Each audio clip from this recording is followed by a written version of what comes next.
যারা বাজেটের মধ্যে একটি প্রো লেভেলের স্পিকার খুঁজছেন, স্পেশালি আজকের ভিডিওটি তাদের জন্য। আসসালামু আলাইকুম সবাইকে, আমি মুবিন। আজকে রিভিউ করতে যাচ্ছি হোকো এই স্পিকারটি। এটি হচ্ছে Hoco HT1 max Bluetooth speaker. চলেন এটার খুঁটিনাটি তথ্য আজকে আপনাদেরকে শেয়ার করি। প্রথমে এটাকে আনবক্সিং করে নিই। এটা আনবক্সিং করা খুবই সহজ। এটার পিছনের পার্টটা এভাবে ধরে টান দিলে খুলে যাবে। এটা আমরা খুলে নিচ্ছি। এটা আনবক্সিং করার সাথে সাথে পেয়ে যাচ্ছি আমরা একটি ইউজার ম্যানুয়াল, চার্জ করার জন্য একটি USB-C কেবল এবং এটার সাথে একটি 3mm জ্যাক। তারপর পেয়ে যাব আমরা সেই কাঙ্ক্ষিত স্পিকারটি। উপরের দিকটাতে রাবার ফিনিশিং হওয়ার কারণে হাতে ধরলে একটি প্রিমিয়াম ফিল পাওয়া যায়। উপরের দিকটাতে পেয়ে যাবেন ভলিউম বাড়ানো কমানোর জন্য দুইটি বাটন এবং গান চেঞ্জ করার জন্য দুইটি বাটন, এবং সবথেকে ভালো লাগার বিষয় হচ্ছে এটার উপরের পাওয়ার বাটনটা বেশ বড় সড়ো দিয়েছে, এবং এটা মুড চেঞ্জ করার জন্য এইখানে একটি বাটন আছে। এই বাটনটার মাধ্যমে মুড চেঞ্জ করতে পারবেন। এই স্পিকারের ফ্রন্ট দিকটাও বেশ প্রিমিয়াম করা হয়েছে। হোকোর ব্র্যান্ডিংটা দেখতে বেশ ভালোই লাগছে। এটার সামনের দিকটা গুনার জালি ব্যবহার করা হয়েছে এবং পিছনের সাইডটা প্লাস্টিক ব্যবহার করা হয়েছে,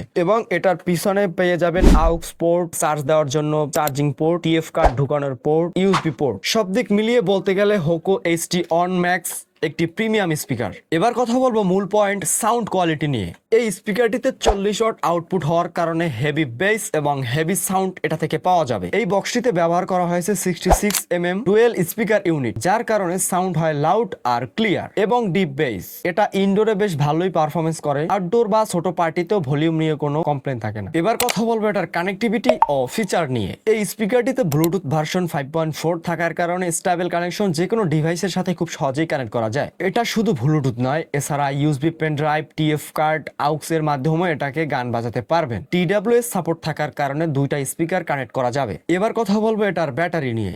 এই স্পিকারটিতে 4000 mAh ব্যাটারি থাকার কারণে একবার চার্জ দিলে মিড ভলিউমে 15 ঘন্টা পর্যন্ত ব্যবহার করতে পারবেন নিশ্চিন্তে। তাই চার্জিং টেনশন কম, লং টাইম ইউজের জন্য ভালো। এই স্পিকারটিতে ব্যবহার করা হয়েছে IPX4 ওয়াটার রেজিস্ট্যান্ট, তাই হালকা ছিটেফোঁটা পানি অথবা বৃষ্টির পানি লাগলে কোনো সমস্যা নেই। আউটডোরে নিয়ে যাওয়ার জন্য একদম আদর্শ।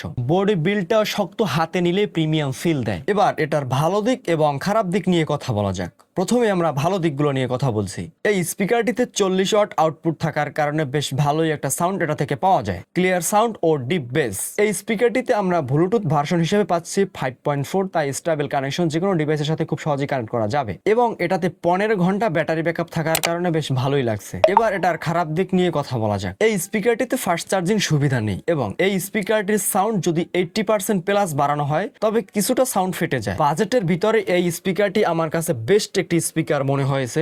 সংক্ষেপে বলতে গেলে হোকো HT1 ম্যাক্স এই স্পিকারটি বাজেট অনুযায়ী বেস্ট একটি স্পিকার।